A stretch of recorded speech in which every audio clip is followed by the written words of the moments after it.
I want to blow out the eardrums of people wearing AirPods at home. The spaceship, hello, testing. There we go. That was it.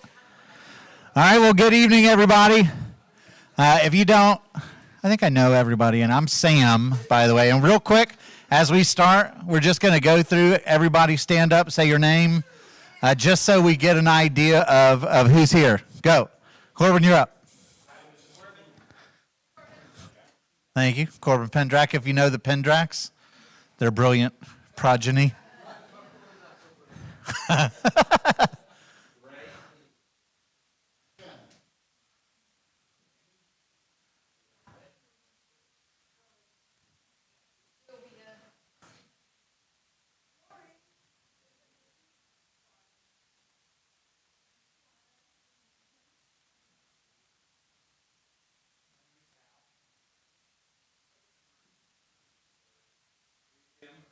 You guys are good at this.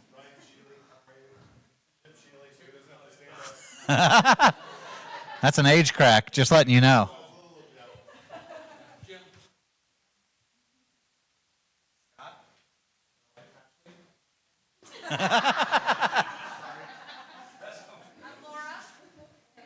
Laura's my wife. Sound booth? Thank you, Sound Booth, for being here. Amazing couple. So, what's that? Oh, sorry, Victor. Awesome. All right, well, thanks, everybody, for being here. We are launching the spring series. It's going to be 9 weeks. We're going to be meeting the first and third Wednesday of every month, and we're going to be working through the book of Nehemiah. And so the way that I've set it up, if you're familiar with my teaching, I'm not going to run out of content. That's a warning. And so what we're aiming for is 75 minutes to 90 minutes per session. And we're going to just walk through the book of Nehemiah and see how this applies to us today. So a quick 10,000-foot overview so you can see where we're going with this. Nehemiah is pretty close to the very, very, very tail end of the Old Testament. So Nehemiah is going to come along. His whole ministry and what he does is going to come in 445 BC. The last we hear from anybody in the Old Testament is a guy named Malachi, and he happens within a couple of decades right after that. And so when you think Nehemiah, think the closing of the Old Testament, you're going to have a 400-year period until you get to the birth of Jesus, and Nehemiah's at the very tail end of that. And we're going to kind of walk through history. I love history. Putting everything in context really helps make sense of the Bible. But Nehemiah is coming at the tail end, and he is looking at a nation that has walked away from the Lord, has fallen into utter ruins, is totally destroyed, and he is beseeching, begging, pleading with God to show favor upon him and the Israelites to rebuild from the ruins. Can you relate to that?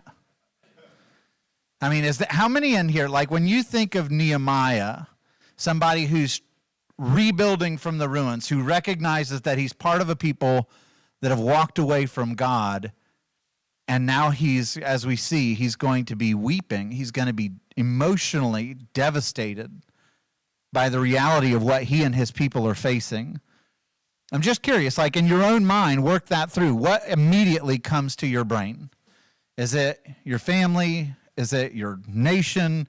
Is it yourself? And there's parts that you can apply from Nehemiah to each and every one of these things. And it's good to pause as you go through it and say, what can I learn from this? How can I apply this to me, to my family, to my job, to my nation? And at the end, if we have time at the end, we're going to look at it on the macro scale for the nation. But let's jump in with history. So the Old Testament hangs on 500-year hooks. Just real quick. If you go Abraham in Genesis, it's 2000 BC.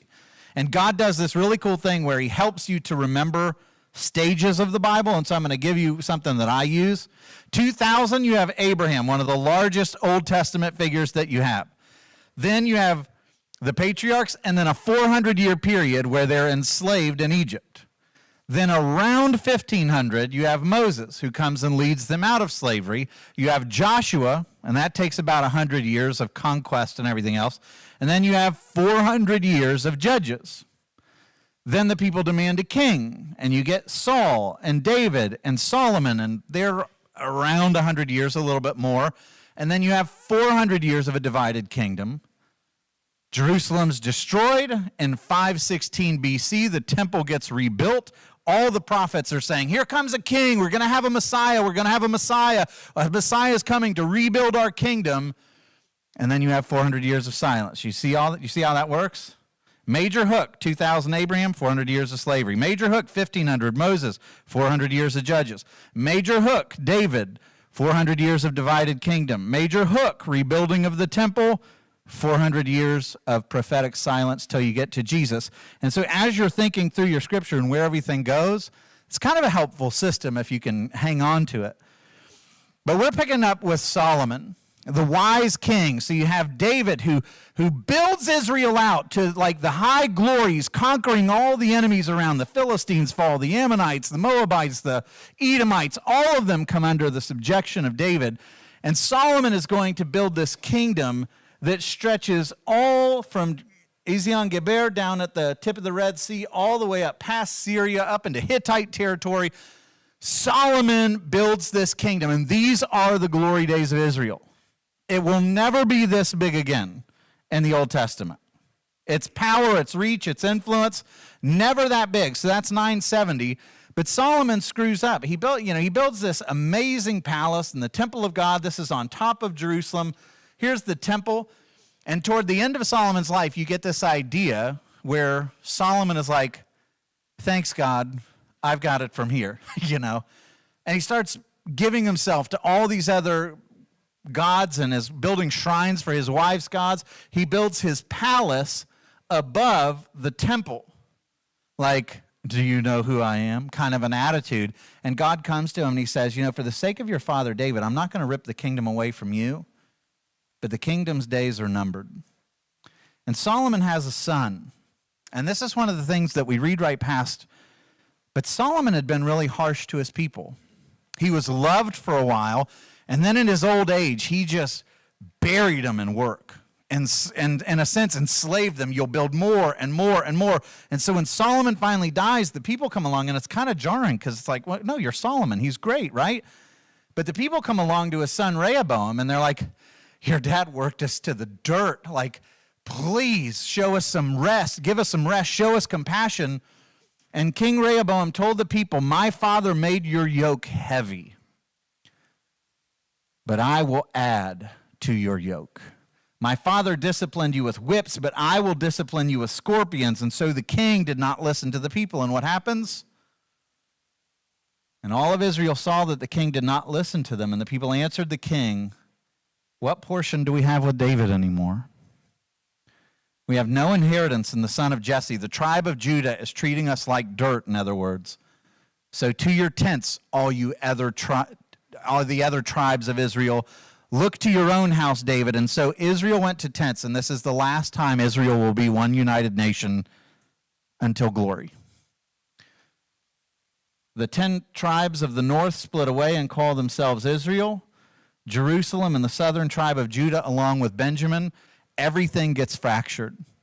And I think it's fascinating, like, this is a stretch, but can you think of another nation that went astray and committed a great evil, enslaved the people, and there was a fracture in the nation from north to south, with the north begging for relief and the south saying, no, we're going to heighten your workload. And our nation made it through that. Israel didn't. Israel didn't. And it's kind of fascinating how that works out. And so all the north rallies around a guy named Jeroboam, and immediately all of them go pagan. None of them are faithful to the Lord. You will never have a righteous king of any of the kings that ever reign over Israel. And it's few and far between for these guys. And so right immediately, you had David, this king after God's own heart, and Solomon, his son, who got too big for his britches, as my mom used to say. And then from there, It's this. And so God had warned them that if they walk away from him, he will lift their protection. And so you have the Assyrian Empire, this green blob, that in 722 comes down and conquers all of this. You'll notice this area never gets conquered. Even historians recognize Assyria could never conquer Jerusalem.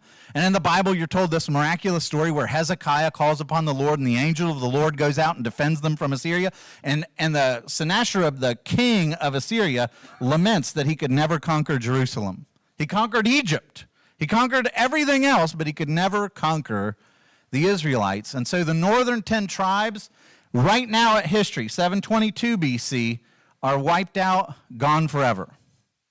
I mean, their lineage is somewhere, but it's totally disorganized and it's decimated. Judah holds out until God is sending prophet after prophet after prophet. Please come back to me. Turn away from your sin. Stop defiling the temple. They were burning their children in the fires of worship to pagan gods. They were abusing women. They were exploiting people at the temple. They were unbelievably wicked. And God finally says, 586 BC, I'm departing the temple. You want life without me, I'm going to let you experience it. I'm not going to forsake you. But you are going to experience the pain of what it's like when you walk away from me. And so in 586, you get the Babylonian Empire. And you notice what the pattern here? That fertile crescent that comes up here and then goes down. Babylon says, we'll take all your territory, and basically does the same thing, except this time Jerusalem falls. And I want you to imagine if you live in a kingdom where David had expanded it and Solomon built a temple and the buildings were amazing for their time, palaces and everything about Jerusalem was amazing. And then all of a sudden, this is your reality in the scripture. Nebuchadnezzar, the Babylonian king, comes and he set fire to the temple, the place that was the symbol that God was with your country, that God dwelled amidst your people, that he had special favor for your people, and it's just on fire. God let the enemy through the wall. He let them come to the place where he dwelled. And he set fire to the temple, the royal palace of Solomon's house, gone. All the houses of Jerusalem, every important building he burned down. The whole Babylonian army broke down the walls. That's going to be important. The commander of the guard carried into exile the people who remained in the city. All the vessels of the house of God. You want to know what happened to the Ark of the Covenant? All the vessels of the house of God, great and small, and the treasures of the house of the Lord, and all the treasures of the king and of his princes. By the way, if the glory of the Lord has departed the temple, what is the Ark of the Covenant good for anymore? It's decorative. His glory's not there. Before that, when his glory dwelled there, you couldn't touch it. But he's gone. Now the treasures of the king and his princes, all these he brought to Babylon, and they burned the house of God and broke down the wall of Jerusalem, burned its palaces with fire and all of its precious vessels. He took into exile in Babylon those who had escaped from the sword, and they became servants to him, to his sons, until the establishment of the kingdom of Persia. So you get the round robin that's going on. Assyria comes through and wipes out the northern 10 tribes, and then Babylon comes through and takes all that territory, plus takes Jerusalem and takes all those people into exile. And now it's saying, oh, here comes another one. Persia is going to conquer. And then God comes to his people, and he says something pretty wild that's really instructive for us, okay? Because if you feel like you live in a land that has been conquered by people who don't love the Lord, does anybody else feel that way? Anyway, yes, I feel that way. But this is his instruction that he gives through the prophet Jeremiah. Okay, build houses. Settle down. Plant gardens. Eat what they produce. Many marry and have sons and daughters. Seek the peace and prosperity of the city to which I have carried you into exile. So what are you to do in the midst of all the chaos? Seek the peace of the city. Raise your family. Make the place where you live more beautiful, even if it's one relationship at a time or in your own home. Does he say, stir and stew about the affairs of Babylon? Do what you can control. Do what you would have done back there. Make the place beautiful. Bring the design of heaven to wherever you are. And so the Persians come along and they conquer the Babylonians. That's a fascinating story in and of itself. But the Persians do it big scale. Remember, everybody else stops like here. The Persians are going all the way over to India. Massive, massive, massive empire. And so when that happens, you have a guy named Cyrus. All these people in exile, and Cyrus the Persian comes, and the Bible tells us this in Ezra. He says, this is what Cyrus the king of Persia says. So he comes along, and he's not like the Babylonians. He says, the Lord, the God of heaven, has given me all the kingdoms of the earth, and he has appointed me to build a temple for him at Jerusalem and Judah. So you know what? At personal expense, we're going to open up the banks of Persia, and I want the temple rebuilt on my dime. Any one of his people among you, may his God be with him, and let him go up to Jerusalem and Judah and build the temple of the Lord, the God of Israel, the God who is in Jerusalem. And you think, now wait a minute, like a Persian king is going to conquer all this land, and he's going to say, oh yeah, let me build a temple to your God? And a lot of skeptics for a long time says, this is garbage, this never happened, until they found the Cyrus cylinder. So the Persian king Cyrus, who said that according to Ezra, in 539, he conquers Babylon, and he says, hey, exiles, you're allowed to go back home. And then on the cylinder, it says, I returned to those sanctuaries, the images that had been in them, and I made their dwelling permanent. I gathered all their people and returned them to their habitations. And in this cylinder, it talks about how he funds them and how he does all these things. And the Cyrus cylinder tells us that he did exactly what Ezra says happened. And so you have this small, sadly, flood. So if I'm looking at the timeline, this is Babylonians. They come and destroy Jerusalem. The Persians conquer Babylon and say, okay, you can go home.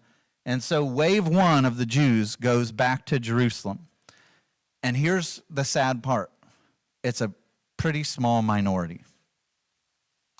It's not all the Jews. They're like, oh, we can't wait to go home and rebuild the temple. We want to restore Israel. It is a small fraction of the exiles, less than 50,000, who say, we're in. We're going to go back to this destroyed land. It's going to be really uncomfortable. It's not going to be as nice as Persia is, but we're all in for rebuilding the kingdom of God. And Zerubbabel goes and he rebuilds the temple with less than 50,000. 80 years or so go by, and you have Ezra who comes along right at the death of Xerxes, and then Nehemiah is going to go a little bit after Ezra. And here's some other things. Just this is a side note, throwaway archaeological nerdy stuff. Anyway, this is giving me grief. So when they went to the Persepolis treasury tablets, so archaeologists go and they're digging through all these ancient records that you have in Persia.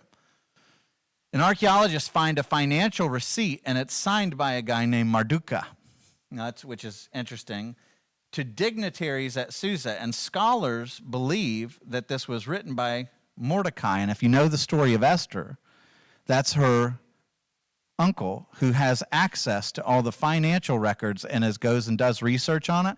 Well, in those records, we find that name that would be the equivalent of Mordecai, Esther's cousin or uncle, who is counted among all the royal officials of the king's gate in Susa. And so this is just fascinating that you find all this record of Susa, which is going to become important. Well, Xerxes, who's the king under Esther, makes a fatal mistake during his reign. Sorry for all this history. Any questions right now? Are you hanging at all? Have I totally lost you yet? All right. So Esther comes along. The king of Persia is Xerxes. That's who she marries, right? Xerxes makes this fatal mistake and says, I've got all this territory. I want Greece. And so if you know the story of 300 and Thermopylae, whatever, and he goes and he brings all these soldiers up against the Greeks, and he ends up losing. And he's humiliated by that. And he goes home, tail between his legs, goes to his two palaces at Susa and Persepolis, and he says, I'm done with all my campaigns. I'm just going to stay home. He's got a humiliating defeat in Greece, and it turns the whole kingdom into turmoil. Xerxes gets assassinated by one of his advisors who's like, this guy's an embarrassment. because that was the height of Persia under Xerxes. He's assassinated and everything starts doing this, which is going to be important.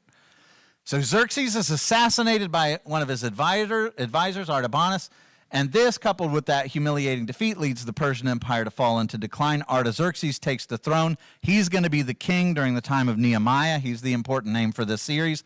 He takes the throne, puts the assassin to death, but his reign is going to be totally marked with uprisings all over his empire. So, for example, he's got to put down rebellions in Egypt.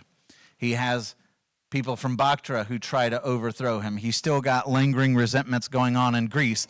And so the Persian Empire that had grown so mighty now has uprisings and problems at the farthest ends. And everything. So if you're Artaxerxes and your entire reign is plagued by people from within challenging your rule, this is going to add some flavor to the story of Nehemiah, right?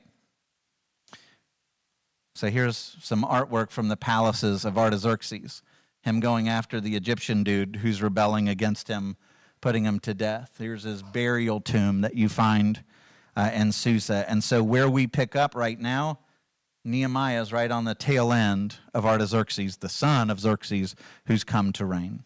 Any questions or clarifying comments or observations? So the Cyrus cylinder, good question. So in the ancient world, they would have all of these.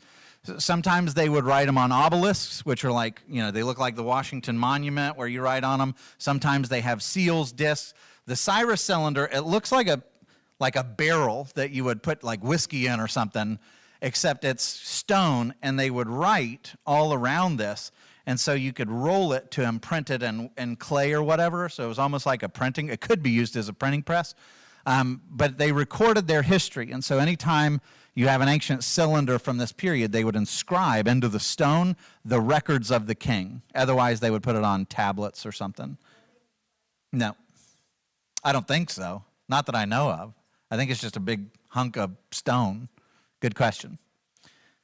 Any other questions? We're about to jump into the text. Anybody have any observations on Persia? All right. So Nehemiah, chapter 1, verse 2, this is where we get to meet this guy. The words of Nehemiah, the son of Hakaliah.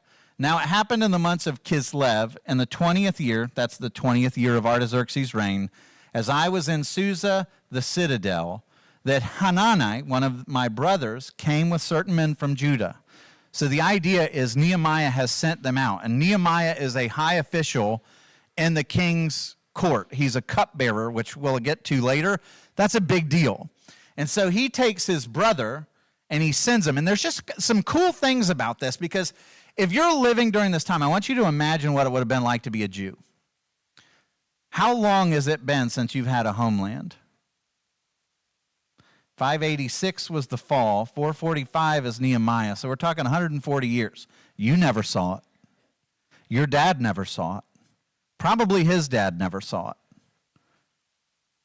And so now this is becoming like a distant memory. God once cared for us as a people. God once set us apart.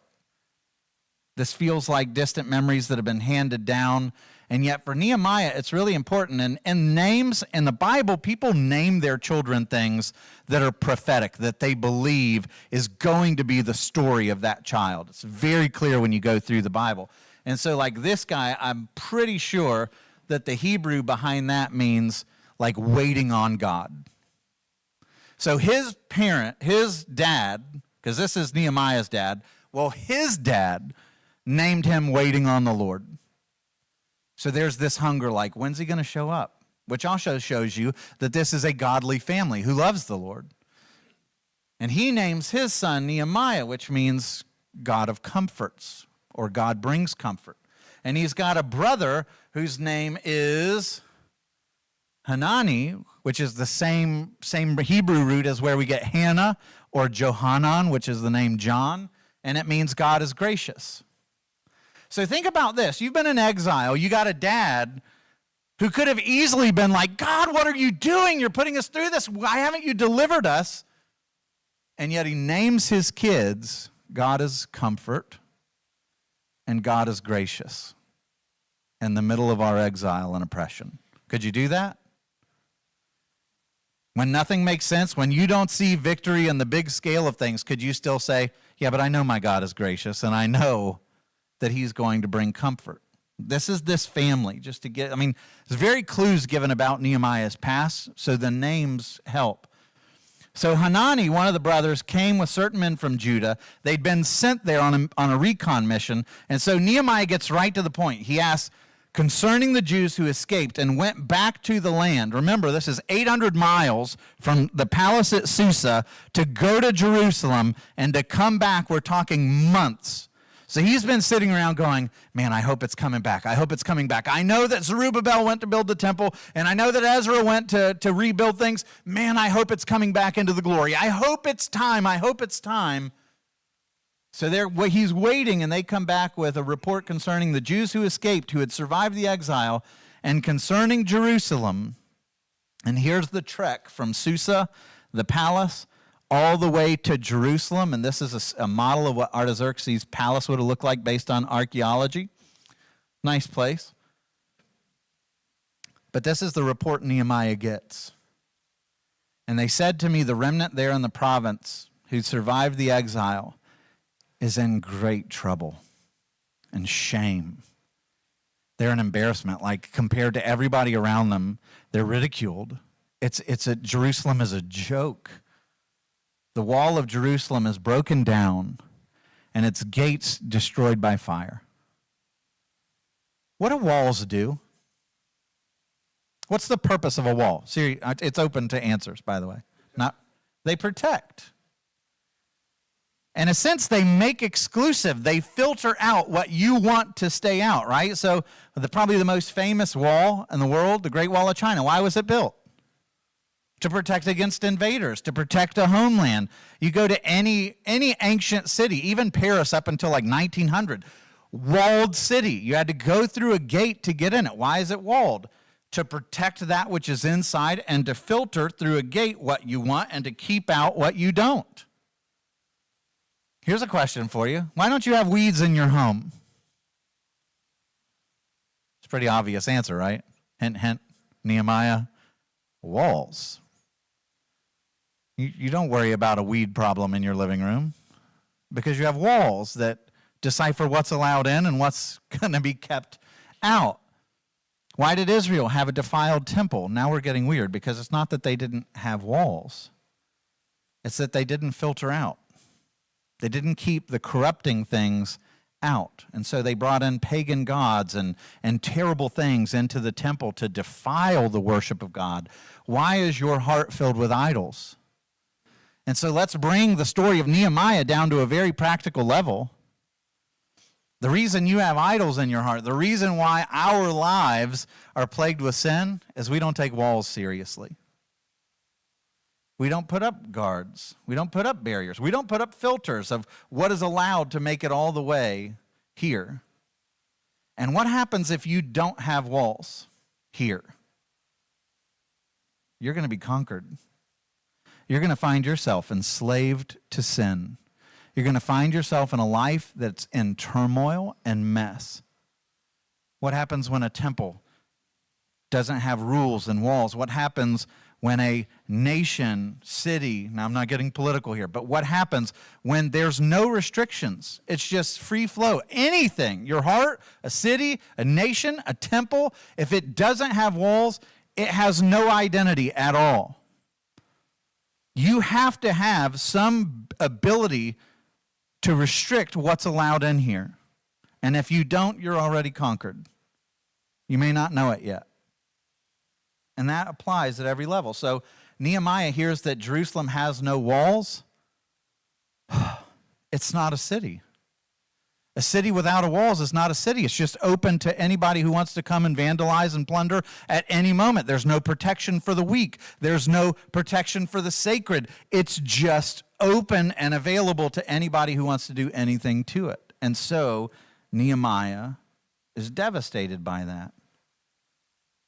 Here's something that I think is interesting. When the Bible describes heaven, this is weird. In Revelation chapter 21, do you know that it spends more time talking about the walls of heaven than any other attribute of heaven? That's shocked me. Like, I want to hear about angels and like radiant glory, but you start in Revelation 21 when it talks about the new Jerusalem coming down out of heaven as a bride prepared for her husband. Go read that chapter.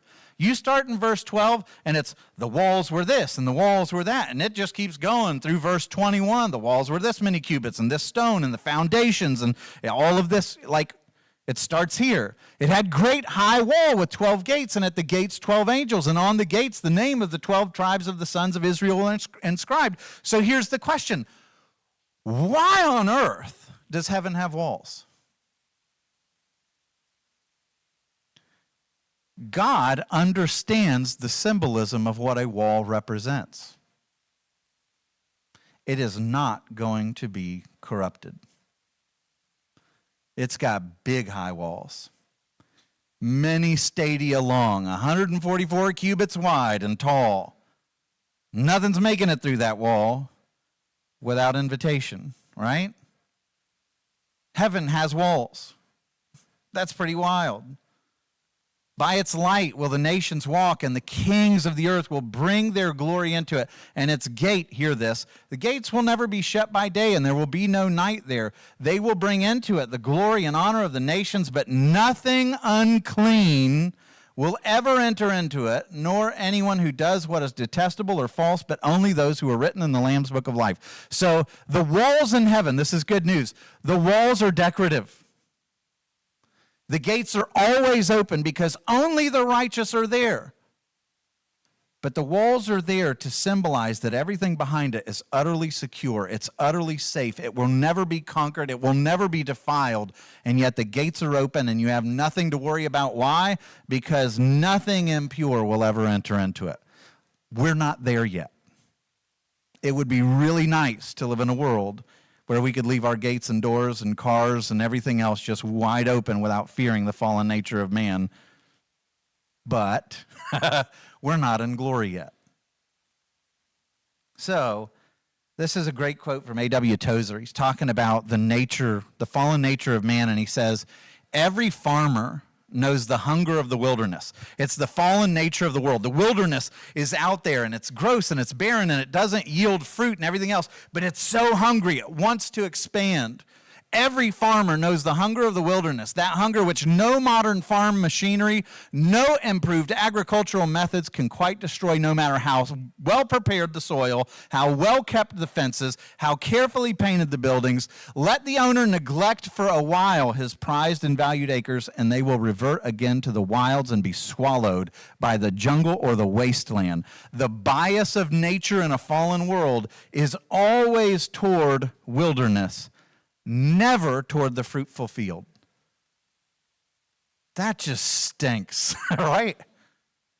And you feel that in your life. Like you can be naive and be like, well, I'm not going to work to maintain the garden, and I'm not going to work to maintain what's beautiful, and I'm not going to be uncomfortable by guarding my city, my heart, my whatever. And if you don't, the fallen nature of this world is going to come and turn your heart, your family, your city, your country, whatever, your church, it's going to turn it into a wilderness. It is the natural state of things in a fallen world, which means that Christians cannot be naive. We always have to be vigilant. The reason why Nehemiah hears that it's in shambles is because the people did not tend their hearts. They walked away from God, and with devastating consequences. So Nehemiah hears that Jerusalem's in ruins, and he does what all of us should do. As soon as I heard these words, I sat down and wept and mourned for days, and I continued fasting and praying before the God of heaven. I don't care what side of the political aisle you're on. I don't care what your ideology is. Like, I don't think there's anybody who could look at the state of the world and go, we're doing good. We're killing it. And so what should the response be? Dude, I got kids. Are Leah and Nathan still in this room? I got a 15-year-old and a 13-year-old and a 9-year-old and a 6-year-old, and all precious, and I got to leave this world to them. Right? And Nehemiah is looking at this legacy, this from generation to generation, what they lost, and hoping that the Lord's going to move to restore it. And when he hears, still in ruins. It's an absolute shame. Like, everybody who walks by it makes fun of it. His response, I wish I could say is mine. Like, it's challenging to go through this text and to say, man, I work myself up. I watch the news. I read the news. I can point out all the ways that the walls have fallen. I can point out how the city's destroyed. I can point out all the bad news. But I just get mad and complain. But am I genuinely mourning this and going before the Lord and continued fasting and praying? Because I know that's the only answer to this. Do you know that? Like, you know that, right? The only way all this gets fixed is if God moves. Are you putting your energy there? And so I said to God, he prays, O Lord God of heaven, the great and awesome God who keeps covenant and steadfast love with those who love him and keep his commandments. And for a moment there, I want to pause and go, how does Nehemiah say that?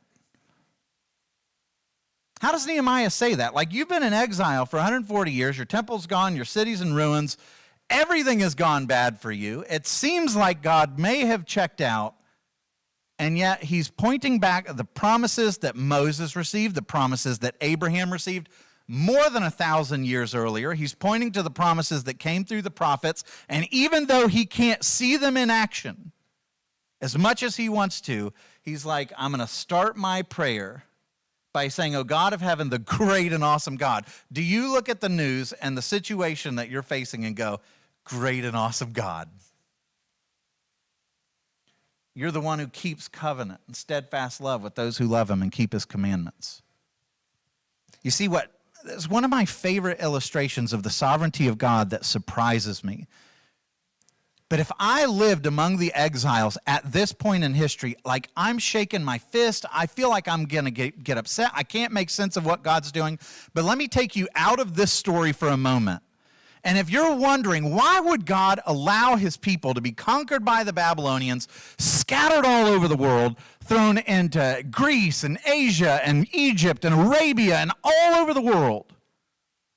Why would he do that? And now all of those Jews are scattered all over the world, and every one of them's asking all the same question, like, I don't know what God's doing, but I'm not going to assimilate to this pagan culture. I'm going to keep worshiping the God, and if I've got to build a synagogue in Macedonia, I'm going to build a synagogue in Macedonia, and I'm going to hold on like Nehemiah to the God who keeps his covenant and his steadfast promises, and I'm going to teach my children, and I'm going to name them the God of comfort and the God of grace.